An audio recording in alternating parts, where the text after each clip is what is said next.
재석아, 요즘 사업은 좀 어때고라? 야, 너 몰랐어? 재석이 공장 문 닫았잖아.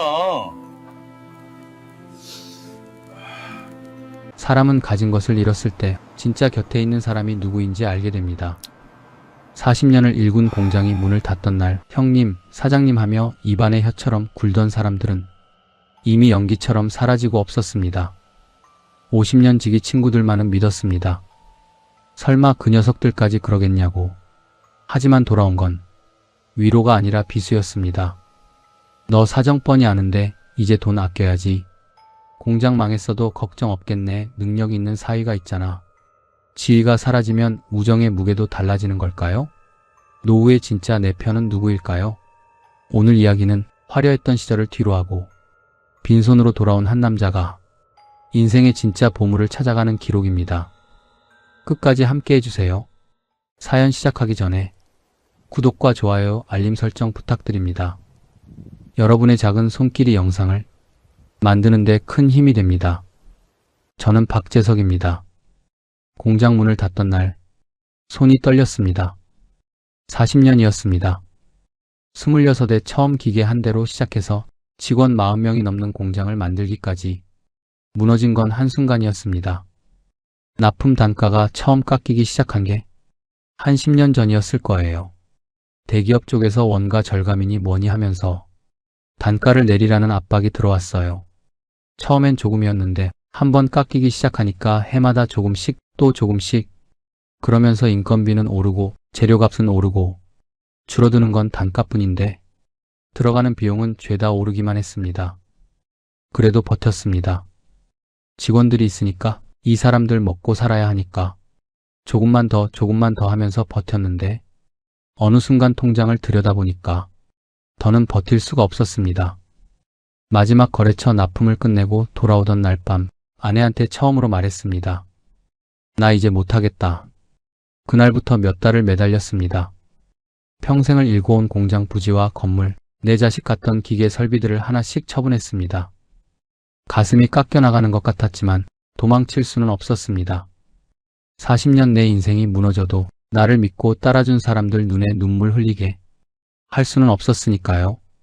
다행히 자산을 다 정리하고 나니 직원들 퇴직금이며 밀린 거래처 대금까지는 다 맞출 수 있었습니다. 남에게 빚을 지는 일은 면한 셈이었죠. 40년의 결과가 참 허망하더군요.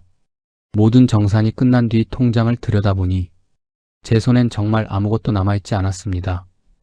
공장의 심장이 멈춰버린 것 같은 그 서늘한 정적이 제 심장 소리까지 멈춰버릴 듯이 무겁게 다가왔습니다. 기계 돌아가는 소리, 직원들 오가는 발소리, 점심때면 어디선가 풍겨오던 찌개 냄새. 수십 년을 매일 듣고 맞던 것들인데 그날은 아무것도 없었습니다.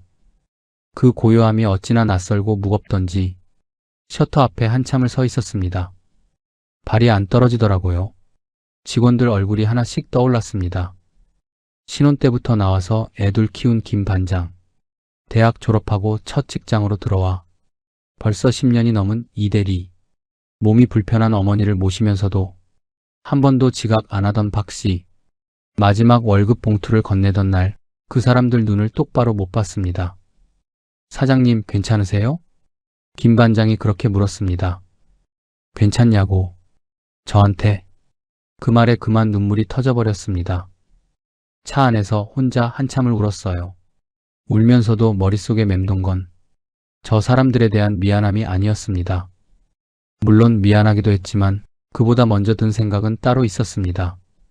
아, 나도 이제 끝났구나. 그게 더 부끄러웠습니다. 남 걱정보다 내 걱정이 먼저 나오는 제가 사업이 잘 될 때는 돈이 숫자처럼 느껴졌어요. 수천만 원짜리 계약서에 도장을 찍으면서도 손이 안 떨렸거든요. 그게 당연한 일처럼 느껴졌으니까요. 통장에 찍힌 숫자가 크면 클수록 저라는 사람도 그만큼 커지는 것 같았습니다. 그런데 공장을 정리하고 나서 처음으로 마트에 갔을 때 과일 코너 앞에서 한참을 서 있었습니다. 손에 참외 2개를 들고 가격표를 보고 다시 내려놓고 그걸 반복하다가 결국 그냥 왔습니다. 15,000원이었어요. 수천만 원이 우습게 보이던 내가 15,000원짜리 참외를 내려놓고 돌아왔습니다. 집에 오는 길 내내 그 생각이 머릿속을 떠나질 않았어요. 단돈 10만 원이 무서워지기 시작했다는 걸 그날 처음 알았습니다. 그나마 다행이었던 건 아내였어요. 아내는 아무 말을 안 했습니다. 저를 원망하지도 그렇다고 화를 내지도 않고 묵묵히 옆에 있어주던 아내. 공장 정리하는 내내 직원들 마지막 인사 받던 날도, 제가 차에서 울고 들어오던 날도 그냥 밥을 차려줬어요. 된장찌개에 계란찜. 특별할 것도 없는 밥상인데 그 냄새가 참 고마웠습니다. 그때부터였던 것 같아요. 핸드폰이 조용해지기 시작한 게. 처음엔 그러려니 했습니다. 다들 바쁘니까 내가 공장 정리한다는 말에 뭐라 해야 할지 몰라서 연락을 미루는 거라고. 그런데 한 달이 지나고 2달이 지나도 먼저 연락 오는 사람이 없었습니다. 형님, 이번 주에 뭐 하세요? 재석아, 우리 한번 봐야지. 그렇게 넘쳐나던 문자들이 어느 날부터 뚝 끊겼습니다. 저는 그 사람들이 저를 좋아한다고 생각했는데 알고 보니 그 사람들은 박 사장을 좋아했던 거였어요. 공장이 있고 사장이라는 타이틀이 있고 밥을 살 수 있는 박 사장. 그게 없어지니까 저도 없어진 것 같았습니다. 그걸 깨닫는데 생각보다 오래 걸렸어요. 아니, 알면서도 인정하기 싫었던 거겠죠. 핸드폰을 들었다 놓으며 제가 먼저 연락해야 하나 망설이던 밤들. 그러다가 결국 안 하고 또 하루가 지나가던 날들. 사람이 이렇게 정리되는 거구나. 소리 소문 없이 그냥 이렇게. 그러던 어느 날 50년 지기 동창 모임. 단톡방에 메시지 하나가 올라왔어요. 야, 오랜만에 골프 한번 치자. 다음 주 토요일 어때? 보내는 사람은 최만호였어요. 공무원으로 평생 일하다 정년 퇴직한 친구. 요즘은 연금 받으면서 여유롭게 지낸다고 들었습니다. 읽고 나서 한참을 그냥 있었어요. 가야 하나, 말아야 하나. 50년 우정이라는 게 참 묘한 게 지금 당장 보고 싶진 않은데 안 나가면 또 서운할 것 같고, 그 사이에서 한참을 고민하다가 결국 참석을 눌렀습니다. 50년입니다. 강산이 5번이나 변하는 동안 함께한 세월이 어디 가겠나 싶었죠. 사업으로 만난 사람들은 다 떠났어도 이 녀석들만큼은 다를 거라고 믿었습니다. 사실은 조금 위로받고 싶었는지도 모릅니다. 세상 풍파 다 겪고 이제 빈손이 된 제 어깨를 재석아, 그동안 고생 많았다 하고 말없이 다독여줄 사람은 그놈들 뿐이라고 생각했거든요. 50년 우정의 두께를 믿었던 그때의 저는 그저 마음 편히 기댈 곳이 간절했습니다. 모임 날짜가 잡히고 나서 며칠 동안 괜히 마음이 분주했습니다. 오랜만에 보는 얼굴들인데 설레야 정상인데 이상하게 자꾸 신경이 쓰이는 게 생겼습니다. 뭘 입고 나가나? 요즘 살이 쪘나? 머리는 좀 다듬어야 하나? 별것도 아닌 것들을 자꾸 생각하게 됐습니다. 그러다가 문득 골프채 생각이 났어요. 창고 한켠에 오래전에 샀던 골프채들이 있었거든요. 꺼내서 보니까 그립은 삭아서 손에 감기고 군데군데 녹이 슬어 있었습니다. 공장 운영할 땐 바빠서 제대로 못 나가고 최근엔 공장 정리한다고 정신없어서 필드에 나가지 못한 지 몇 년은 됐을 겁니다. 이 골프채로 거래처 사람들이랑 필드 나가던 기억이 났습니다. 그때는 라운딩 끝나고 밥이며 술이며 다 제가 쌌는데 피식 웃음이 나왔어요. 닦아보려고 헝겊을 들었다가 그냥 내려놨습니다. 닦는다고 달라질 게 없었습니다. 이걸 들고 나가면 필드에 서기도 전에 기가 죽을 것 같았거든요. 친구 만호는 퇴직하고 나서 골프를 더 열심히 친다고 들었습니다. 대기업 다니고 퇴직한 동수도 요즘 장비를 새로 맞췄다고 단톡방에 올린 적이 있었고요. 영철이는 원래 장비에 돈을 아끼지 않는 녀석이었습니다. 예전 같았으면 제가 제일 좋은 채를 들고 나갔을 텐데 그 생각을 하다가 그냥 창고 문을 닫았습니다. 낡은 건 낡은 거고 변하는 건 없으니까요. 고민을 하고 있던 주말에 딸 서연이 가족이 왔습니다. 사이가 얼핏 보기에도 고급진 골프백을 들고 들어섰습니다. 서연이가 제 옆에 앉으면서 조용히 말했어요. 아빠, 엄마한테 들었는데 이번에 친구들이랑 오랜만에 필드 나가신다고 하더라고요. 잠깐 뜸을 들이더니 기죽지 마세요. 사이가 가방을 거실 바닥에 내려놓으며 말했습니다. 아버님, 별거 아닌데요? 한번 써보세요. 열어봤더니 골프채 세트였습니다. 그냥 골프채가 아니었습니다. 제가 이름은 알아도 살 엄두를 못 냈던 브랜드 한정판 모델이었어요. 가방도 채도 전부 새 것이었습니다. 한참을 말을 못했습니다. 고맙다는 말이 나와야 하는데 목이 먹먹해서 골프채를 손에 쥐는데 코끝이 찡했습니다. 준혁아, 이거 너무 비싼 거 아니냐? 아버님 평생 열심히 사셨는데 이 정도는 제가 선물해드리고 싶었어요. 준혁이는 웃으며 그렇게 말했습니다. 참 좋은 사위입니다. 그 마음 하나는 진짜라는 걸 압니다. 서연이도 아빠 걱정이 돼서 부탁한 거라는 것도 알고요. 내가 40년 동안 공장 지키느라 손톱 밑에 기름때 묻히며 산 보람이 여기 있구나 싶었습니다. 그래도 내가 자식 하나는 기가 막히게 키웠지. 그 사이 손녀 지아가 거실을 뛰어다니고 있었어요. 새 살배기가 아장아장 컸다가 제 무릎으로 와서 쿵 앉아버렸습니다. 딸 서연이가 지아야 할아버지 아프셔 하는데 지아는 아랑곳없이 제 손을 잡고 뭔가를 옹알거렸어요. 그 손을 잡고 있는데 저도 모르게 골프채 쪽으로 눈이 갔습니다. 사이가 사준 골프용품. 예전엔 이런 거 얼마든지 살 수 있었는데 거래처 사람들한테 명절 선물로 수십만 원짜리를 박스째 보내던 때가 있었는데 직원들 회식 자리에서 카드 내밀면서 오늘 제가 다 쏩니다 하던 게 엊그제 같은데 그래도 딸이 이렇게 좋은 사위를 만난 걸 보면 공장은 문을 닫았어도 인생 농사는 잘 지은 거 아닌가 싶었습니다. 사위 등을 한번 두드렸습니다. 고맙다, 준혁아. 손녀 지아 손을 꼭 쥐었습니다. 할아버지가 잘났든 못났든 손녀는 아무것도 모릅니다. 그냥 할아버지가 좋아서 무릎에 앉는 겁니다. 그날따라 작은 손녀의 온기가 얼마나 따뜻하게 느껴졌는지 제 마음 한구석이 참 먹먹했습니다. 저녁을 같이 먹고 딸 가족이 돌아갔습니다. 서연이가 나가면서 한 번 더 말했어요. 아빠 즐겁게 다녀오세요. 오랜만에 친구들 만나는 거잖아요. 웃으면서 고개를 끄덕였습니다. 그래 아버지 잘 다녀오마. 아내가 설거지를 하는 동안 거실에서 골프채를 다시 꺼내봤습니다. 하나씩 빼서 그립을 잡아보고 무게를 느껴보고 다시 넣었습니다. 좋은 채였습니다. 이 정도면 필드에서 제법 당당하게 설 수 있을 것 같았습니다. 근데 자꾸 마음 한쪽이 무거웠습니다. 골프채 하나 마음대로 살 수가 없는 제 현실. 딱 그 생각 하나가 떠나질 않았습니다.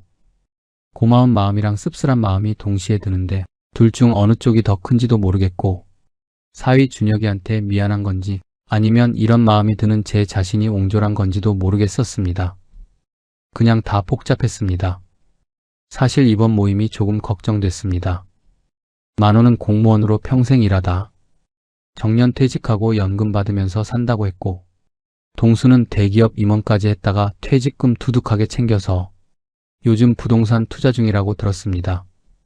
영철이는 원래 집안이 넉넉한 데다가 요즘도 사업이 잘 된다고 했습니다. 다들 그렇게 열심히 사는데 저는 공장 문을 닫고 사위가 사준 골프채를 들고 나가는 겁니다. 50년을 알고 지낸 친구들인데 뭐가 걱정이냐 싶기도 하고 그래도 어딘가 자꾸 마음이 걸렸습니다. 처음 마주치는 그 순간 녀석들이 뭐라고 할지 어떤 눈빛으로 볼지 걱정이 됐습니다. 아내가 거실로 나오면서 말했습니다. 골프채 또 보고 있어요? 응, 그냥. 사이가 잘 샀네. 좋아 보이던데. 응, 좋은 거야. 더 말을 안 했습니다. 아내도 더 묻지 않았고요. 그날 밤 잠이 잘 오지 않았습니다.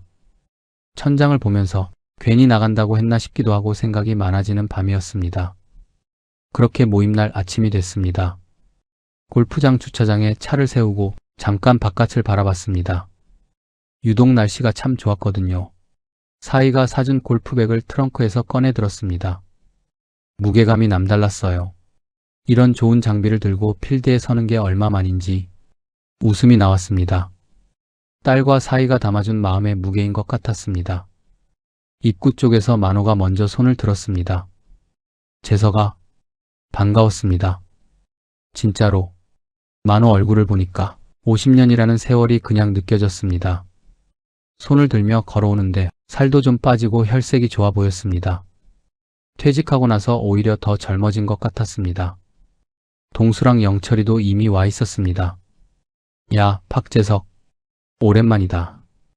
동수가 제 어깨를 탁 쳤습니다. 영철이는 씩 웃으면서 악수를 청했습니다. 이 녀석들이랑 처음 만난 게 중학교 때였습니다. 그때나 지금이나 웃는 얼굴은 똑같았어요. 얼굴을 보니까 그냥 좋았습니다. 잠깐, 동수 눈이 제 골프백으로 갔습니다. 잠깐이었는데 그 눈빛을 제가 놓치지 않았습니다. 오, 재석이 장비가 달라졌는데? 이거 한정판 아니야? 이번에 새로 산 거야? 영철이가 골프백을 가리키며 말했어요. 우리 사위가 선물이라고 주더라고. 사위 잘 둬서 호강하네, 호강해. 만호가 웃으며 거들었어요. 다들 웃고 넘어갔습니다. 예전에 제가 기억하는 이 자리는 제가 제일 먼저 카드를 꺼내는 자리였습니다. 야, 오늘 내가 다 쏜다. 사장님 또 시작이다. 에이, 우리도 좀 내자. 그런 실랑이가 있었는데 지금은 그냥 조용히 백을 들고 따라 걸었습니다. 라운딩을 시작하고 나서 대화가 자연스럽게 흘러갔습니다. 만호가 먼저 말을 꺼냈습니다. 나 요즘 진짜 편해. 연금 나오니까 뭐 딱히 돈 걱정을 안 하게 되더라고. 동수가 말했습니다. 그러게. 나도 퇴직금 정리하고 나서 아파트 하나 더 샀거든. 요즘 오르고 있어서. 영철이가 웃으며 말했습니다. 역시 동수는 눈이 빠르다니까. 저는 공을 치면서 듣고 있었습니다. 틀린 말이 하나도 없었어요. 만호는 평생 성실하게 살았고 동수는 일찍부터 재테크에 신경 썼고 영철이는 사업을 잘 이어갔고 다들 누구보다 치열하게 살아왔고 자기 자리에서 잘한 겁니다. 그런데 듣다 보니까 자꾸 말수가 줄었습니다. 근데 이상한 게 아무도 공장 얘기를 안 꺼냈습니다. 공장 정리했다고. 제가 단톡방에서 얘기해 다들 알고 있는데 그런데 만호도 동수도 영철이도 말이 없었습니다. 처음엔 그러려니 했어요. 오랜만에 만났는데 무거운 얘기 꺼내기 뭐한 거겠지 싶었거든요. 근데 라운딩을 시작하고 나서도 이런저런 얘기를 하면서도 끝내 누구 하나 얘기를 꺼내는 사람이 없었어요. 재석아 힘들었겠다. 고생 많았다 친구야. 그 한마디가 끝내 안 나왔습니다. 자연스럽게 자식 얘기가 나왔습니다. 만호가 먼저였어요. 우리 아들 이번에 대기업 승진했다. 요즘 그게 얼마나 힘든데. 축하한다. 동수가 웃으며 축하해줬습니다. 나 닮아서 머리가 좋거든. 다들 웃었습니다. 동수도 질세라 말했습니다. 우리 딸은 이번에 나한테 해외여행 같이 가자고 하더라고. 투자한 게 잘 됐나 봐. 요즘 애들이 그래, 투자를 잘해. 영철이가 고개를 끄덕이며 말했어요. 자식이 잘 되는 게 제일이지. 스스로 앞가림하는 거 보면 뿌듯하잖아. 저는 공을 내려다봤습니다. 서연이 생각이 났어요. 40년 공장 사장으로 살면서 남한테 아쉬운 소리 한 번 안 하고 딸을 키웠습니다. 그게 제 유일한 긍지였습니다. 그런데 지금 이 필드 위에서 제가 지금 할 수 있는 자랑이 사위의 경제력뿐이라는 사실이 못내 쓰라렸습니다. 딸과 사위가 정성껏 챙겨준 이 한정판 골프채가 갑자기 제 손에 꼭 맞는 무기가 아니라 남의 옷을 빌려 입은 것처럼 어색했습니다. 자식 덕에 호강한다는 말이 예전엔 덕담인 줄 알았는데 막상 그 상황이 되고 보니 그건 제가 더 이상 누군가에게 줄 게 없는 사람이 되었다는 선고 같았습니다. 공을 쳤습니다. 그날따라 생각보다 잘 맞았어요. 만호가 말했습니다. 역시 장비가 좋으니까 다르네. 그냥 웃었습니다. 라운딩 내내 기분이 별로 좋지 않았습니다. 녀석들이 변한 게 아니었어요. 제가 변하고 있었습니다. 친구들의 말에 악의가 없다는 걸 알고 있습니다. 50년을 알고 지낸 친구들인데 근데 어느 순간부터 필드 위에 투명한 선이 그어진 것 같았습니다. 보이지 않는데 분명히 있는 선. 저 혼자 다른 쪽에 서 있는 것 같은 느낌. 그 느낌이 라운딩이 끝날 때까지 사라지지 않았습니다. 라운딩이 끝나고 클럽하우스로 들어왔습니다. 땀을 닦으면서 자리에 앉는데 오늘 처음으로 좀 편안한 기분이 들었어요. 필드 위에서는 이런저런 생각이 많았는데 공을 치고 나니까 그래도 몸이 좀 풀렸거든요. 만호가 기지개를 켜며 말했습니다. 야, 오늘 날씨 진짜 좋았다. 그러게. 오랜만에 제대로 쳤네. 동수가 맞장구를 쳤습니다. 잠깐이지만 그냥 옛날 같았어요. 주머니 속 카드를 만지작거리며 프런트 직원 앞에 서서 저는 자연스럽게 손을 뻗었습니다. 오랜만에 만난 친구들인데 제가 한번 쏘고 싶었거든요. 예전에는 이런 자리에서 항상 제가 먼저 카드를 꺼냈으니까요. 그게 제 방식이었습니다. 오늘 내가 낼게. 카드를 내미는데 만호가 손목을 잡았어요. 야, 됐어. 우리가 낼게. 아니야, 오랜만에 만났는데 내가 쏠게. 그랬더니 동수가 말했습니다. 재석아, 우리가 내 사정 다 아는데? 너 지금 그럴 때 아니잖아. 넌 이제 돈 아껴야 해. 순간 손이 멈췄어요. 테이블 위에 내 카드가 그대로 놓여 있었습니다. 사정. 그 단어가 귓속에서 한 번 더 울렸습니다. 40년 동안 공장 운영하면서 단 한 번도 누군가한테 사정을 봐달라고 한 적이 없었는데 직원들 월급이 밀릴 것 같으면 제 개인 통장을 털어서라도 맞춰줬는데 거래처 사람들, 친구들 밥값, 술값 아까운 적이 한 번도 없었는데 그런데 지금 제가 카드 한 번 내밀었다고 사정이라는 말이 나왔어요. 영철이가 웃으면서 거들었습니다. 야, 친구 좋다는 게 뭐야. 이럴 때 챙겨주려고 있는 거지. 재석아, 오늘은 그냥 얻어먹기만 해. 다들 웃었습니다. 아기가 없다는 거 압니다. 진심으로 걱정하는 거라는 것도 알고요. 근데 그게 더 힘들었습니다. 나쁜 마음으로 하는 말이었으면 화를 낼 수라도 있는데 저 녀석들은 진짜로 저를 걱정하고 있었거든요. 그 눈빛이 송곳처럼 박혔습니다. 카드를 집어넣었습니다. 그래, 고맙다. 그 한마디밖에 안 나왔습니다. 속으로는 할 말이 많았거든요. 내가 언제 너네한테 사정 봐달라고 했냐. 그냥 오랜만에 너희들 만나서 한번 쏘고 싶었던 거야. 말이 목까지 올라왔는데 삼켰습니다. 말을 꺼내는 순간 제가 더 초라해질 것 같았거든요. 그래서 그냥 웃었습니다. 사실 당장이라도 그 자리를 벗어나고 싶었습니다. 친구들 사이에서 숨이 턱턱 막히는 기분이었거든요. 가방을 챙기며 자리에서 일어났습니다. 미안하다. 오늘 컨디션이 좀 안 좋네. 나 먼저 들어가 볼게. 그러자 만호가 제 팔을 붙잡으며 말했습니다. 야, 재석아. 오랜만에 다 같이 모였는데 밥은 먹고 가야지. 얼굴 본 지 얼마나 됐다고 벌써 가냐. 그러지 말고 어서 앉아. 밥 금방 나온대. 못 이기는 척 다시 자리에 앉았습니다. 도망치듯 나가는 모습조차 패배한 것처럼 보일까봐 그게 무서워서 다시 의자를 당겨 앉았습니다. 주문한 식사가 나오고 대화는 다시 자연스럽게 흘러갔습니다. 만호가 연금 얘기를 했고 동수는 요즘 부동산 시세 얘기를 했고 영철이는 다음 달 동남아 여행 계획을 늘어놓았습니다. 저는 밥을 먹으면서 듣고 있었습니다.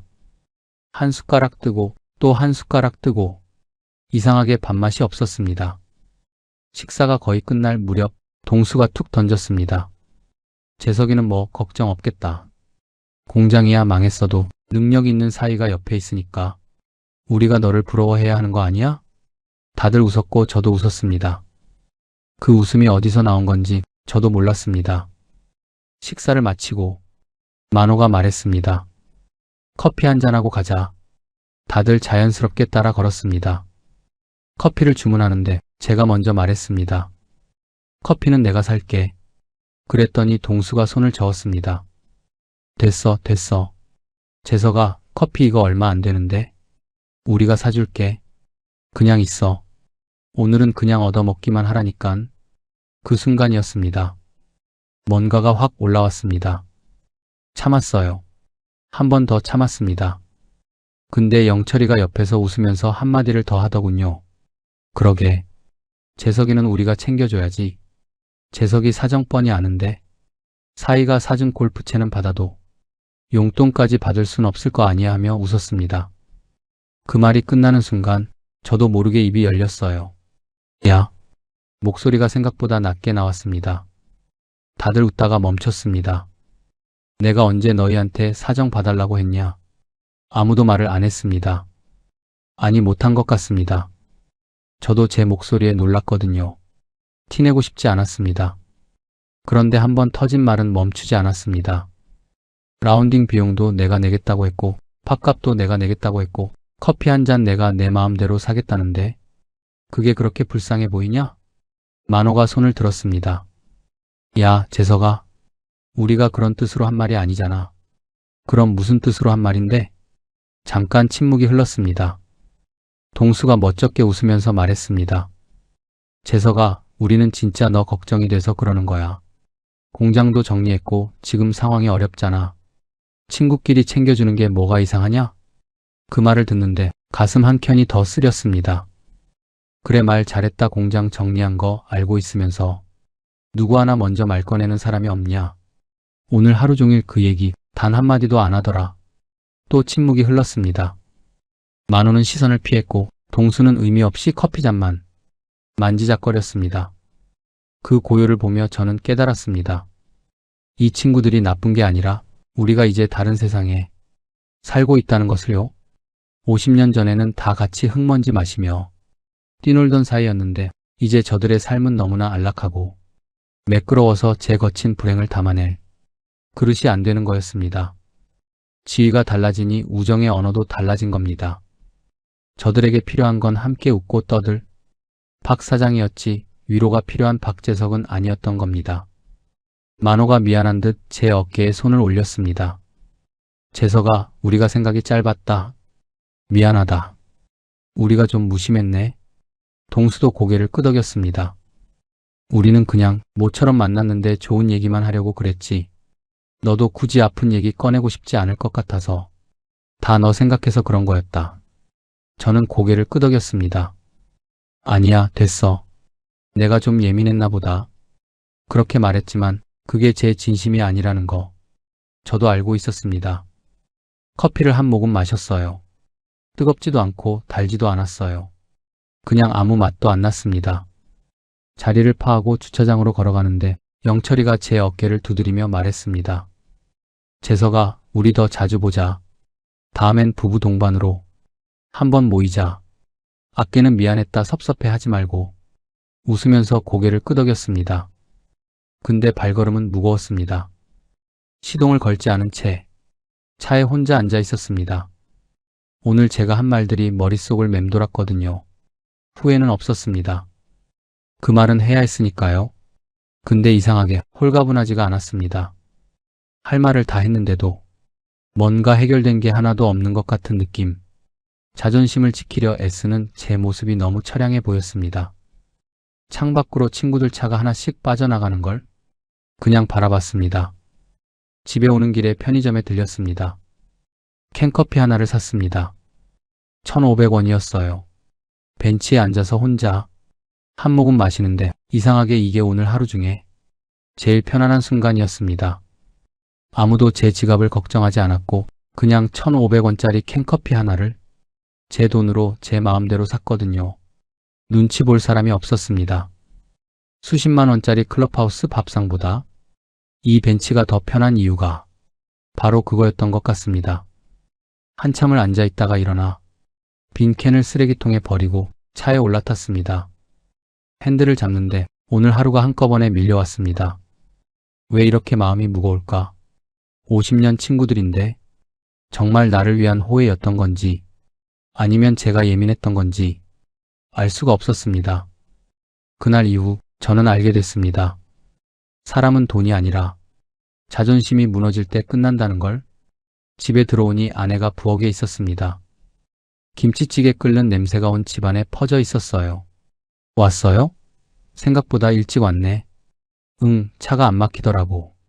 신발을 벗으면서 오늘 하루가 또 한 번 머릿속을 스쳐 지나갔습니다. 아내는 평소처럼 아무것도 묻지 않고 밥상을 차려줬습니다. 식탁 앞에 마주 앉았습니다. 김이 모락모락 나는 찌개를 한 숟가락 떴는데 목구멍을 타고 넘어가는 온기가 오늘 필드에서 느꼈던 그 서늘함을 다 녹여주는 것 같았습니다. 아무 맛도 안 나던 클럽하우스의 비싼 밥과는 달랐습니다. 따뜻했거든요. 아내가 먼저 말했습니다. 친구들이랑 잘 쳤어요? 응, 잘 쳤어.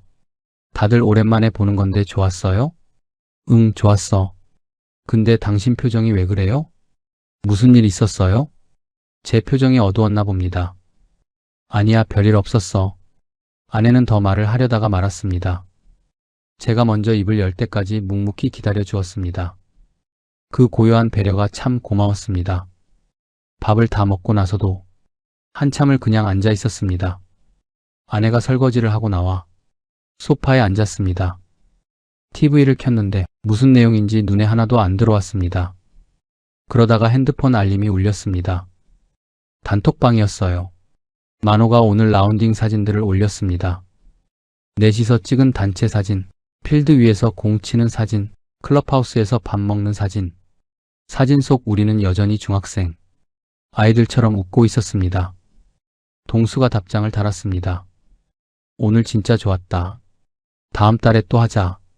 영철이도 달았습니다. 그러게. 재석이도 오랜만에 나왔고 날씨도 좋고 딱이었네. 읽다가 핸드폰을 조용히 내려놨습니다. 아내가 옆에서 봤습니다. 친구들이에요? 응, 오늘 좋았다고. 잠깐 말이 없었습니다. 당신 말해봐요. 오늘 무슨 일 있었죠? 한참을 말할까 말까 망설이다 이야기했습니다. 사실 오늘 있었던 일인데. 여보, 나 오늘 참 묘하더라고. 내 사정 뻔히 안다면서 골프비며 팝값이며 커피값이며 자기들이 내겠다고 나를 잡는데 그게 꼭 나한테 이제 넌 끝났으니 가만히 있으라고 말하는 것 같아서 마음이 참 안 좋더라고. 내가 그동안 그놈들 밥 사고 술 사고 할 때는 아무 말 없던 놈들이 공장 문 닫았을 때 고생했다는 말 한마디 없던 놈들이 이제 와서 나를 불쌍한 사람 취급하는 게 참 서글펐어. 아내가 조용히 제 손 위에 자기 손을 얹었습니다. 아내의 손은 공장 운영하던 제 손만큼이나 거칠고 따뜻했습니다. 여보, 당신 인생 정말 열심히 살았어요. 40년 동안 그 큰 공장 꾸려오면서 직원들 챙기고 우리 가족 지켜낸 게 어디 보통 일이에요? 친구들도 나쁜 뜻으로 그런 건 아닐 거예요. 자기들도 이제 나이 들고 퇴직하니 여유도 있고 그동안 당신한테 받았던 거 고마워서 당신 챙겨주고 싶었겠죠. 표현하는 법을 몰라서 그런 걸 거예요. 아내가 제 눈을 가만히 들여다보며 말을 이었습니다. 당신 공장 문 닫았을 때 나는 당신이 망하게 돼서 슬픈 게 아니라 그 무거운 짐 혼자 지고 버티느라 고생한 당신 마음이 아파서 눈물이 났어요. 당신 인생 실패한 거 아니에요. 듬직한 사위 얻고 딸 잘 키워낸 게 바로 당신이 40년 동안 공장에서 기름때 묻히며 일한 훈장이고 결과예요. 친구들이 사주는 밥 고마운 마음으로 먹어도 돼요. 당신은 그럴 자격 충분하니까. 하지만 마음이 계속 불편하면 이제 안 만나도 돼요. 내가 매일 당신 좋아하는 김치찌개 끓여줄 테니까. 그 말을 듣는데 눈앞이 흐릿해졌습니다. 밖에서 들었던 섭섭하고 공허했던 마음이 아내의 그 한마디에 무너져 내렸습니다. 위로받고 싶었던 제 마음을 아내는 이미 다 알고 있었던 겁니다. 창밖을 바라봤습니다. 골목에 가로등이 켜져 있었어요. 지나가는 사람도 없고 조용했습니다. 오늘 하루가 천천히 정리되는 것 같았습니다. 라운딩 내내 느꼈던 그 투명한 선, 카드를 내밀었을 때 잡아채던 손, 커피 한 잔에도 사정을 들먹이던 동수의 말, 뭔가를 더 증명하고 싶다는 마음이 오늘로 끝난 것 같았습니다. 40년 동안 공장을 운영하면서 단 한 번도 누군가한테 인정받으려고 발버둥 친 적이 없다고 생각했는데 언제부터 제가 사람들한테 뭔가를 보여주려고 했던 건지 잘 모르겠습니다. 핸드폰을 들어 단톡방 알림을 껐습니다. 그날 밤 한참을 천장을 바라봤습니다. 골프 다녀오고 나서 한 달이 지났습니다. 단톡방 알림은 꺼뒀습니다. 껐다고 해서 뭔가 결심을 한 건 아니었어요. 그냥 조용히 있고 싶었거든요. 한동안은 별 일 없이 잘 지냈습니다. 아침에 일어나서 아내랑 밥 먹고 동네 한 바퀴 걷고 오후엔 햇볕 드는 창가에 앉아 있다가 그렇게 하루를 보냈습니다. 그게 전부였습니다. 근데 이상하게 나쁘지 않았어요. 걸으면서 이런저런 생각이 흘러갔습니다.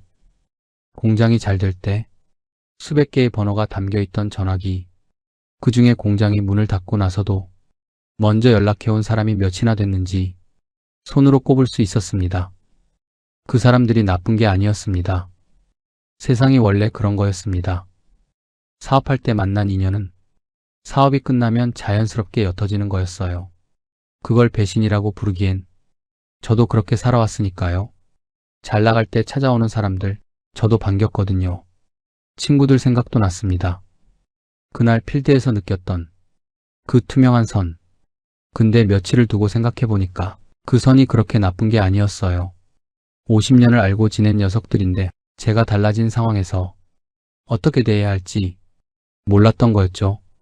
표현이 서툴렀던 거지 마음까지 변한 건 아니었습니다. 그 생각을 하고 나니까 조금 마음이 가벼워졌습니다. 그러던 어느 주말 서연이한테 문자가 왔습니다. 아빠, 오늘 지아 데리고 가도 돼요? 그래, 와라. 짧게 답했어요. 오후가 되니까 현관문이 열렸어요. 지아가 제일 먼저 뛰어 들어왔습니다. 새 살배기 발소리가 온 집안을 가득 채웠어요. 제 무릎으로 달려와서 두 팔을 번쩍 들었습니다. 안아달라는 거였습니다. 번쩍 안아들었더니 지아가 제 볼에 뽀뽀를 했습니다. 서연이랑 준혁이가 들어오면서 거실이 갑자기 환해졌어요. 아내가 부엌에서 분주해졌고 준혁이는 뭔가 잔뜩 들고 왔습니다. 아버님, 요즘 어떠세요? 잘 지내지 뭐. 얼굴이 좋아 보이세요? 그래? 피식 웃음이 나왔습니다. 저녁을 같이 먹었습니다. 지아가 숟가락으로 장난을 치다가 국물을 흘리고 서연이한테 혼나고 다시 울다가 제가 달래주니까 언제 그랬냐는 듯이 웃고 그 소란스러움이 참 좋았습니다. 밥을 먹고 나서 서연이는 아내 옆에서 뭔가를 얘기하고 있었고 저는 지아랑 거실에 앉아 있었습니다. 지아가 종이를 가져오더니 뭔가를 그리기 시작했어요. 크레파스를 쥔 손이 삐뚤빼뚤 움직였습니다. 한참을 그리더니 종이를 들고 제 앞으로 왔습니다. 사람이 2명 그려져 있었어요. 큰 사람 하나, 작은 사람 하나. 삐뚤빼뚤했지만 그림에서 사랑이 느껴졌습니다. 한참을 그 종이를 들여다봤어요. 코끝이 찡했습니다. 공장을 운영하면서 수천만 원짜리 계약서에 도장을 찍어봤습니다. 근데 이 삐뚤빼뚤한 종이 한 장이 그 어떤 계약서보다 무겁게 느껴졌습니다. 공장을 정리하면서 다 잃었다고 생각했는데 명함이 아니라 직함이 아니라 통장 잔고가 아니라 이 종이 한 장. 손녀가 할아버지를 보고 싶어서 달려오는 이 마음. 40년 동안 기름때 묻히며 일한 게 결국 이걸 위한 거였구나 싶었습니다. 공장은 문을 닫았어도 인생 농사는 잘 지은 거였어요. 딸 가족이 돌아가고 현관문이 닫혔습니다. 아내가 그릇들을 정리하면서 말했습니다. 지아 오니까 집이 살아나네요. 그러게. 저는 지아가 그려준 종이를 냉장고에 붙였어요. 한 발 물러서서 봤습니다. 삐뚤빼뚤하지만 좋았습니다. 그날 밤에 단톡방을 다시 열어봤어요. 그동안 쌓인 메시지들이 있었습니다. 부부 동반 골프 얘기, 날씨 얘기, 누군가 보내온 웃긴 영상. 읽으면서 피식 웃음이 나왔습니다. 이 녀석들이랑 50년을 보냈는데 지금 와서 끊어낼 것도 없었어요. 그냥 이 정도로 지내면 됐습니다. 매달 골프를 치지 않아도 되고 밥값 때문에 마음 쓰지 않아도 되고 그냥 가끔 안부나 묻고 지내면 됐어요. 기대를 낮추니까 오히려 편해졌습니다. 며칠이 더 지났습니다. 아침에 눈을 떴는데 이상하게 마음이 가벼웠습니다. 특별한 일이 있었던 것도 아닌데 그냥 가벼웠어요. 아내가 부엌에서 움직이는 소리가 들렸습니다. 그릇 부딪히는 소리, 매일 듣는 소리인데 그날 아침엔 그게 참 좋았어요. 세수를 하고 나와서 식탁에 앉았습니다. 잘 잤어요? 응, 잘 잤어. 밥을 다 먹고 나서 창밖을 바라봤습니다. 골목에 햇살이 들어오고 있었습니다. 지나가는 사람들, 강아지를 데리고 산책하는 할머니, 자전거를 타고 지나가는 아이. 평범한 아침이었어요. 근데 그 평범함이 그날따라 참 귀하게 느껴졌습니다. 핸드폰을 들어 단톡방에 들어갔습니다. 만호가 어젯밤에 메시지를 올렸어요. 부부 동반 골프 모임 날짜 잡자. 읽으면서 잠깐 생각했어요. 나갈까 말까? 예전 같았으면 그 고민 자체가 없었을 거예요. 당연히 나갔겠죠. 근데 지금은 달랐어요. 나가고 싶으면 나가고 아니면 안 나가면 됐습니다. 그게 전부였어요.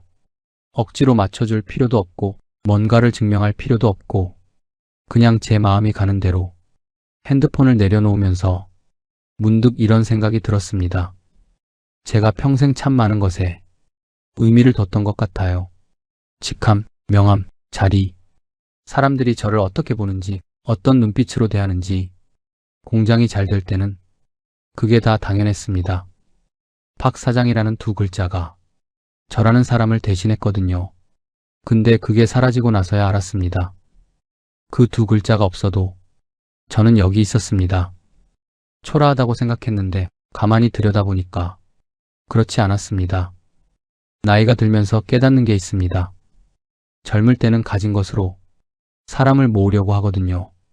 돈이 있으면 사람이 모이고, 자리가 있으면 사람이 따르고, 명함이 있으면 전화기가 울리고. 근데 그렇게 모인 사람들은 그게 없어지는 순간 소리 없이 흩어집니다. 파도가 쓸고 간 모래사장처럼 진짜 남는 사람은 따로 있었어요. 아무것도 없을 때도 이룬 게 많을 때도 아무 말 없이 옆에 있어주는 사람. 손녀, 딸, 사위. 그 사람들이 제 인생에서 진짜였습니다. 만호, 동수, 영철이 그날 필드 위에서 제 마음을 핥히고 갔던 말들. 근데 지금은 그게 그렇게 크지 않았어요. 그 녀석들도 그냥 나이 들어가는 사람들이었거든요. 가진 것으로 서로를 재고 처지가 달라지면 어떻게 대해야 할지 몰라서 서툰 말을 내뱉는, 저도 그런 적이 없었다고 말할 수 없었습니다. 그러니까 미워할 것도 없었어요. 그냥 거리를 좀 두면 됐습니다. 끊어낼 것도 아니고 억지로 붙을 것도 아니고 편한 만큼만, 자연스러운 만큼만. 그게 나이 들어서 배우는 관계의 지혜인 것 같아요. 모든 사람을 다 품으려고 하면 결국 자기가 상하거든요. 나를 있는 그대로 봐주는 사람, 내가 가진 게 없어도 있어주는 사람, 그 사람들한테 집중하면 됐습니다. 창밖에 햇살이 더 환해졌습니다. 아내가 주방을 정리하면서 콧노래를 흥얼거렸습니다. 작은 소리였는데 온 집안에 퍼지는 것 같았어요. 저는 그냥 그 소리를 들으면서 잠깐 눈을 감았습니다. 노후가 이런 거구나 싶었어요.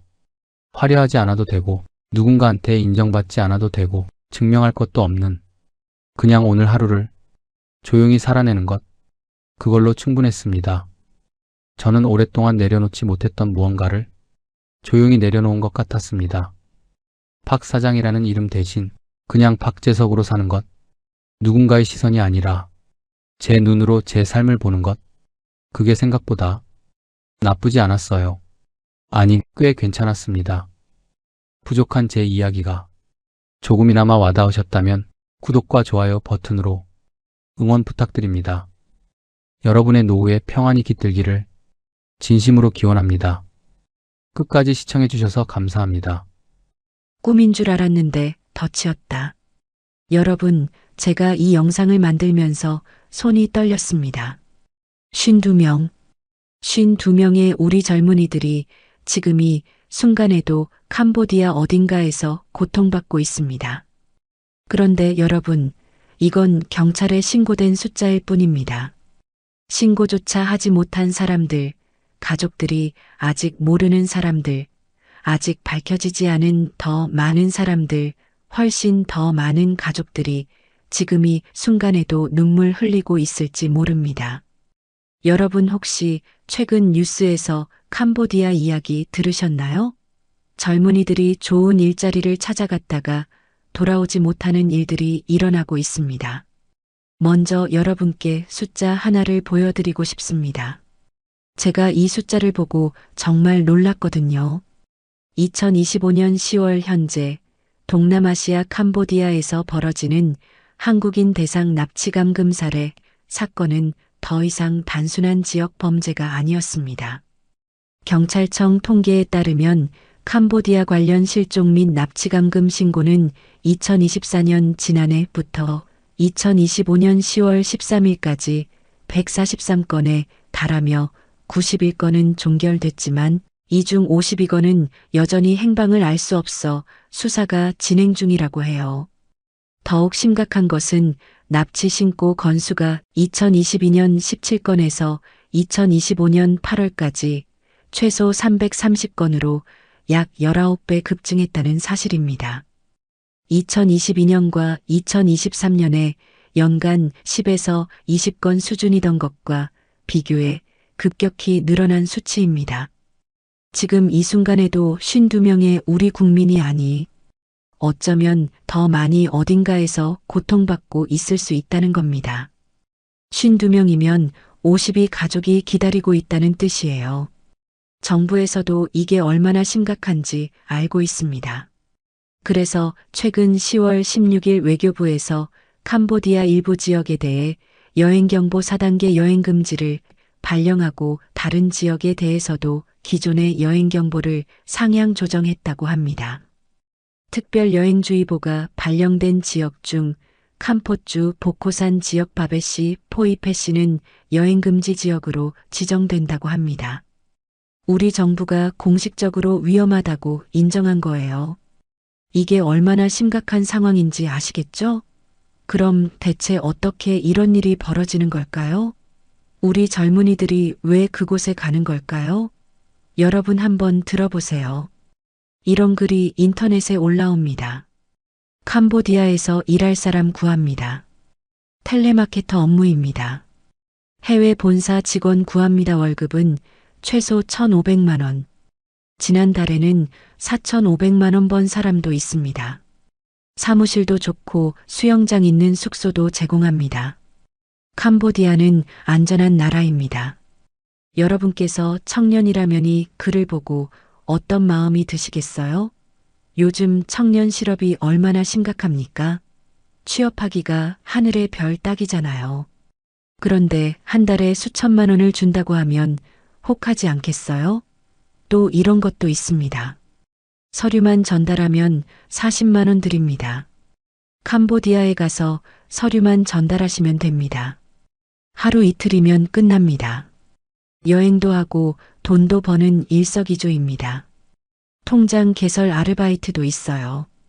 캄보디아에 가서 통장만 만들면 한 개당 200만 원 준답니다. 제가 듣기에도 솔깃한 조건이에요. 그런데 여기에 더 위험한 게 있습니다. 바로 같은 학교 선배나 친구가 연락을 하는 겁니다. 나도 여기서 일하는데 정말 좋아. 같이 가자, 형. 한 달에 2천만 원 버는 거 진짜야. 나도 처음에는 의심했는데 와보니까 진짜더라. 선배나 친구가 이렇게 말하면 믿게 되지 않겠어요? 그 사람을 믿으니까요. 그런데 여러분, 이게 함정입니다. 그 선배나 친구도 사실은 피해자인 경우가 많아요. 그 사람들도 빚을 지고 있어서 어쩔 수 없이 다른 사람을 데려오는 거예요. 한 명 데려오면 빚을 조금 줄여준다고 하니까요. 정말 안타까운 일이에요. 자, 그럼 공항에 도착하면 어떻게 될까요? 처음 하루 이틀은 정말 좋습니다. 좋은 호텔에 묵습니다. 맛있는 것도 먹여줍니다. 아직은 아무 문제가 없어 보입니다. 그런데 범죄 조직이 있는 건물로 이동하는 순간 모든 게 완전히 바뀝니다. 여권을 빼앗았습니다. 휴대폰을 빼앗습니다. 철조망이 쳐져 있는 건물에 갇힙니다. 감시 카메라가 사방에 있습니다. 이제 탈출이 거의 불가능합니다.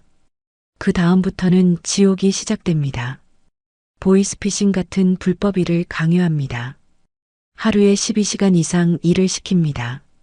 목표를 달성하지 못하면 폭행을 합니다. 고문을 합니다. 가족들에게 전화를 걸어서 2천만 원, 3천만 원, 5천만 원을 보내라고 협박합니다. 때로는 다른 범죄 조직에 팔아넘기기도 합니다. 사람을 물건처럼 사고 파는 겁니다. 이게 지금 2025년 대한민국에서 일어나고 있는 일입니다. 여기서 여러분께 질문 하나 드리고 싶습니다. 왜 하필 우리나라 젊은이들을 노리는 걸까요? 다른 나라 사람들도 많은데 말이에요.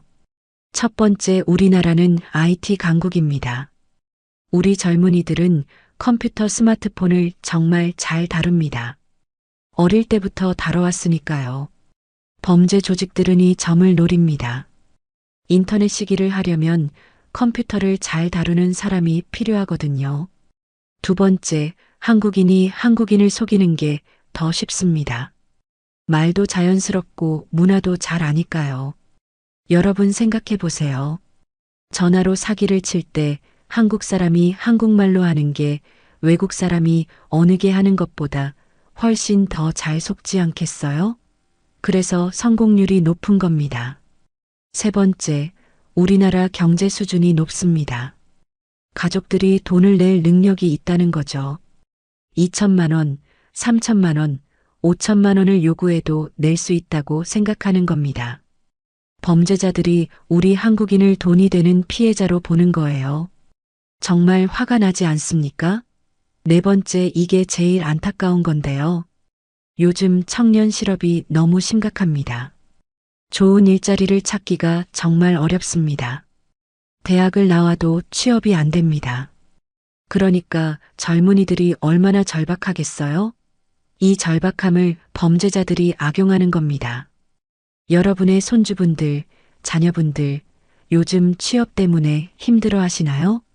그럴수록 더욱 조심해야 합니다. 절박할수록 판단력이 흐려지니까요. 좋은 기회라고 생각한 게 사실은 함정일 수 있습니다. 지금부터 제가 말씀드릴 내용이 좀 무겁습니다. 실제로 어떤 일들이 일어났는지 말씀드려야 여러분이 심각성을 아시고 가족들에게 경고하실 수 있으니까요. 보도된 내용을 바탕으로 일반적인 유형을 말씀드리겠습니다. 첫 번째 유형 연락 두절입니다. 캄보디아로 출국한 지 며칠 후락이 끊깁니다. 처음에는 바쁜가 보다 생각합니다. 그런데 하루 이틀이 아니라 일주일이 지나도 연락이 없습니다. 전화를 해도 안 받습니다. 문자를 보내도 답이 없습니다. 가족들이 얼마나 불안하겠어요? 어디 있는지 누구와 있는지 아무것도 알 수가 없습니다. 두 번째 유형 협박 전화입니다. 어느 날 갑자기 전화가 옵니다. 낯선 사람의 목소리입니다. 2천만 원을 보내주면 풀어주겠다. 안 보내면 어떻게 될지 모릅니다. 영상통화로 구타당하는 모습을 보여주기도 합니다. 빚을 졌다는 내용이 적힌 종이를 들고 있는 사진이 SNS에 올라오기도 합니다. 가족들은 공포에 떨며 어떻게든 돈을 마련하려고 애씁니다. 세 번째 유형, 돈을 주고 귀국하는 경우입니다. 가족들이 수천만 원을 모아서 보냅니다. 가상화폐로 보내라고 합니다. 그렇게 돈을 보내고 나서야 풀려납니다. 더 무서운 점은 돈을 받고도 돌려보내주지 않은 경우가 많다는 점입니다. 돌아온다고 해도 그 사람은 우리가 알던 예전의 그 사람이 아닙니다. 심각한 정신적 충격을 받은 상태입니다. 밤에 악몽을 꿉니다. 갑자기 소리를 지르기도 합니다. 병원 치료가 필요합니다. 평생 그 기억에 시달릴 수 있습니다. 네 번째 유형, 가장 안타까운 경우입니다. 여러분, 이건 정말 가슴 아픈 일인데요. 지난 8월 캄보디아에서 20대 대학생이 캄포주 보코산 인근 차 안에서 숨진 채 발견됐습니다. 시신을 확인했을 때 구타와 고문 흔적이 확인됐답니다. 얼마나 고통스러웠을까요? 현재 중국인 3명이 살인 혐의로 재판을 받고 있습니다. 이게 영화나 드라마가 아닙니다. 지금 현실에서 일어난 일입니다. 누군가의 자녀가 누군가의 손주가 그렇게 세상을 떠났습니다. 여러분이 이야기를 들으시면서 힘드시죠? 저도 이 자료를 보면서 마음이 너무 아팠습니다. 하지만 우리가 알아야 합니다. 그래야 우리 가족을 지킬 수 있으니까요. 자, 그럼 어떻게 알아볼 수 있을까요? 어떤 신호를 보면 의심해야 할까요? 제가 7가지를 정리했습니다. 하나씩 천천히 말씀드릴게요. 신호 하나, 월급이 비정상적으로 높습니다. 경력도 없는데 월 수천만 원 이상을 준다고 하면 일단 의심하세요. 세상에 공짜는 없습니다. 너무 좋은 조건에는 반드시 이유가 있습니다. 신호 둘, 회사 정보가 불명확합니다. 회사 이름을 인터넷에 검색해 보세요. 아무것도 안 나오면 이상한 겁니다. 제대로 된 회사는 홈페이지가 있습니다. 사업자 등록 번호도 확인할 수 있습니다. 그런 게 없으면 의심하세요. 신호센 면접 없이 바로 채용합니다. 제대로 된 회사는 반드시 면접을 봅니다. 여러분, 우리 청년들이 얼마나 취업하기 어려운지 아시잖아요. 그런데 면접도 안 보고 서류 심사도 제대로 안 하고 바로 합격이라고 하면 이상한 거예요. 신호넷. 급하게 출국을 요구합니다. 이번 주 안에 와야 합니다. 자리가 얼마 안 남았습니다. 빨리 결정하세요. 이렇게 다 그치면 의심하세요. 제대로 된 회사는 충분히 생각할 시간을 줍니다. 신호 5. 선불로 돈을 요구합니다. 비행기표를 먼저 사세요. 비자 비용을 먼저 내세요. 숙소 비용을 먼저 보내세요. 이러면 절대 안 됩니다. 정식 회사는 이런 것을 직원에게 부담시키지 않습니다. 신호 6. 해외 전화번호로만 연락합니다. 한국 전화번호가 하나도 없습니다. 텔레그램, 왓츠앱 이런 비밀스러운 메신저로만 이야기합니다. 제대로 된 회사는 한국 사무실이 있고 한국 전화번호가 있습니다. 신호 7. 캄보디아 특정 지역입니다. 캄보디아 여행금지 구역은 캄포주 보코산 바베시 포이페시 출국 권고 지역은 시아누쿠 빌주, 여행자재 지역 수도 푸놈펜 지역입니다. 정부에서 위험하다고 공식적으로 말한 곳이에요. 지금은 인천공항에서 캄보디아로 출국하는 청년들은 출국 제지를 받고 있다고 해요. 여기서 제가 여러분께 꼭 당부드리고 싶은 말씀이 있습니다. 손녀, 손주, 자녀들이 있다면 절대 이렇게 생각하지 마세요. 좋은 기회니까 일단 가보자. 안 됩니다. 일단 가면 끝입니다. 탈출이 거의 불가능합니다. 선배가 소개했으니 괜찮겠지? 안 됩니다. 그 선배도 속았거나 어쩔 수 없이 하는 일일 수 있습니다. 나는 조심할 테니까 괜찮아. 안 됩니다. 아무리 조심해도 막을 수 없습니다. 공항에 내리는 순간부터 감시를 받습니다.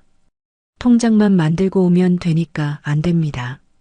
통장 만들러 갔다가 못 돌아온 사람들이 많습니다. 이건 미끼일 뿐입니다. 젊은 사람들은 자신감이 있습니다. 나는 안 당할 거야. 나는 똑똑하니까. 나는 조심하니까. 이렇게 생각합니다. 하지만 여러분, 범죄 조직은 전문가들입니다. 수백 명을 이렇게 속여왔습니다. 아무리 똑똑하고 조심해도 당할 수밖에 없게 만들어 놓은 겁니다. 그러니까 절대 가지 말아야 합니다. 의심이 들면 가지 않는 게 답입니다. 자, 여러분, 이제 중요한 부분입니다. 오늘 당장 하셔야 할 일들을 말씀드릴게요. 첫 번째, 오늘 저녁 자녀분, 손주분에게 전화하세요. 지금 당장 하세요. 요즘 어떻게 지내니? 일자리는 어떻게 되어가니? 혹시 해외 취업 제안받은 거 없니? 특히 캄보디아 쪽은 정말 위험하대. 돈 많이 준다는 데는 절대 가면 안 된대. 이런 관심을 가지고 말씀 한마디만 해주세요. 이 짧은 전화 한 통이 생명을 구할 수 있습니다. 두 번째, 이 영상을 공유하세요. 가족 단톡방에 보내세요. 이웃들에게도 알려주세요. 많은 사람이 알수록 더 많은 사람을 구할 수 있습니다. 세 번째, 만약 자녀분이 해외 취업을 고려한다면 꼭 함께 확인하세요. 외교부 해외 안전여행 사이트에 들어가세요. 주소는 www.0404.go.kr입니다. 여기서 여행 경보 단계를 확인할 수 있습니다. 안전 정보도 볼 수 있습니다. 회사 정보도 함께 검색하세요. 회사 이름 뒤에 사기라는 단어를 붙여서 검색해 보세요. 회사 이름 뒤에 후기라는 단어를 붙여서 검색해 보세요. 사업자 등록 번호가 진짜인지 확인하세요. 네 번째, 가족이 함께 결정하세요. 자녀들이 혼자서 급하게 결정하면 안 됩니다. 최소 일주일은 알아보세요. 가족들과 상의하세요. 여러 사람의 눈으로 보면 이상한 점을 발견할 수 있습니다. 5번째, 만약 이미 출국했다면 매일 연락을 확인하세요. 정해진 시간에 영상 통화를 하세요. 주변 환경을 확인하세요. 이상한 점은 없는지 물어보세요. 여행 일정과 숙소 정보를 미리 받아두세요.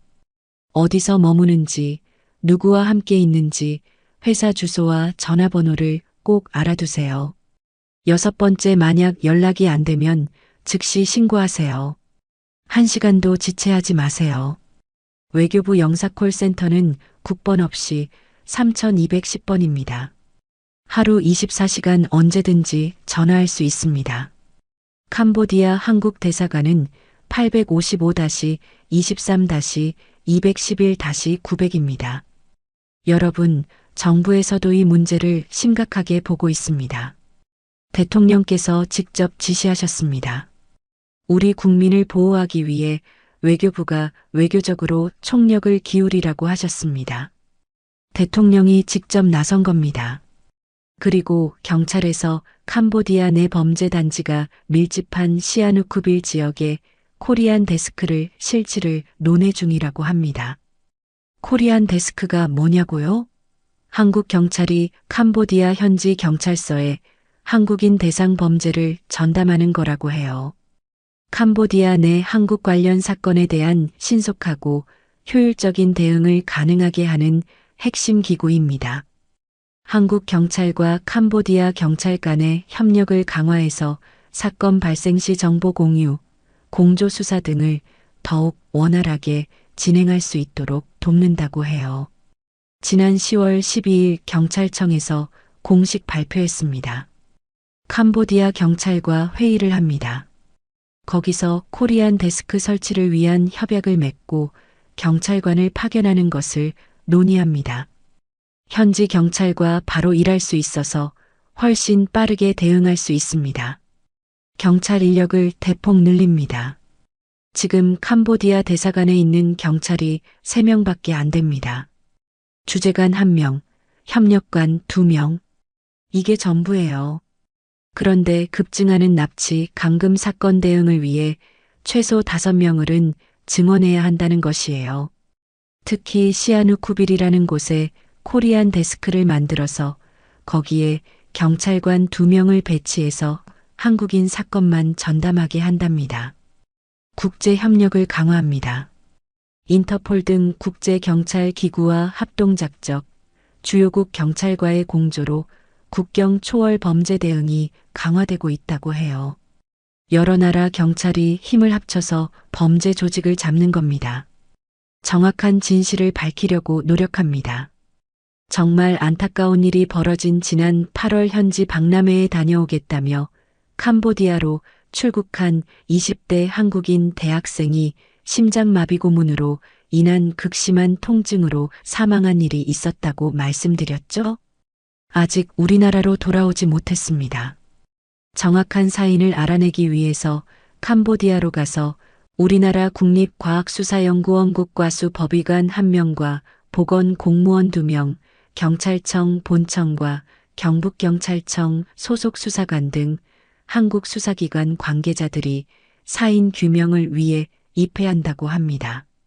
하지만 여러분, 가장 중요한 건 예방입니다. 정부가 아무리 노력해도 모든 걸 다 막을 수는 없습니다. 우리 스스로 조심하는 게 제일 중요합니다. 자, 이제 마지막으로 말씀드릴게요. 만약에 말이에요. 우리 가족이 이미 피해를 당했다면 어떻게 해야 할까요? 당황하지 마시고 침착하게 대응하셔야 합니다. 첫 번째, 협박에 절대 응하지 마세요. 돈을 보내면 풀어준다고 하지만 거짓말인 경우가 많습니다. 돈을 보내도 더 큰 돈을 요구합니다. 혼자 판단하지 말고 먼저 신고하세요. 두 번째, 즉시 신고하세요. 외교부 영사콜센터 3210은 하루 24시간 언제든지 받습니다. 밤중에도 새벽에도 언제든지 전화하세요. 세 번째, 증거를 모두 보관하세요. 문자 메시지, 카카오톡, 텔레그램 대화 내용을 사진으로 찍어두세요. 통화 내용이 있으면 녹음하세요. 돈을 보내라는 내용을 저장하세요. 계좌번호, 전화번호를 적어두세요. 나중에 경찰 수사에 큰 도움이 됩니다. 네 번째, 언론에 제보하는 것도 방법입니다. 방송사에 제보하세요. 더 많은 사람이 관심을 가지면 구조될 가능성이 높아집니다.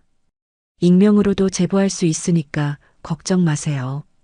다섯 번째, 절대 혼자 해결하려 하지 마세요. 직접 협상하려고 하지 마세요.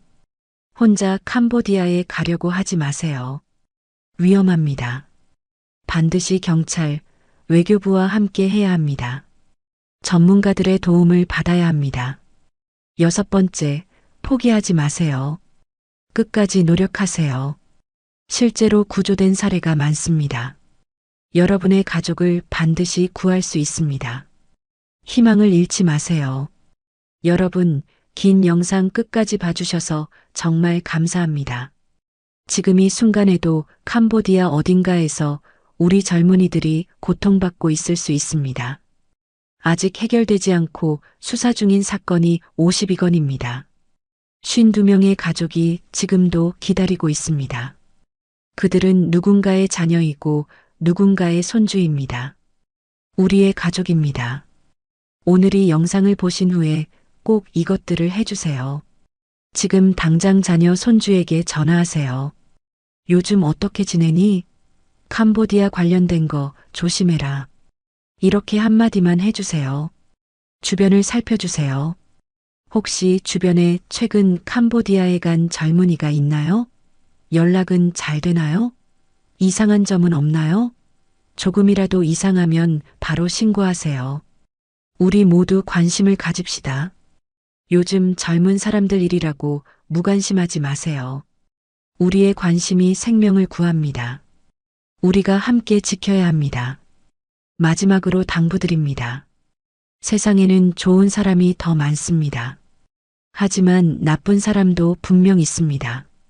너무 좋은 조건은 꼭 의심하세요. 한 달에 수만 원 이상 준다는 일자리는 의심하세요. 세상에 공짜는 없습니다.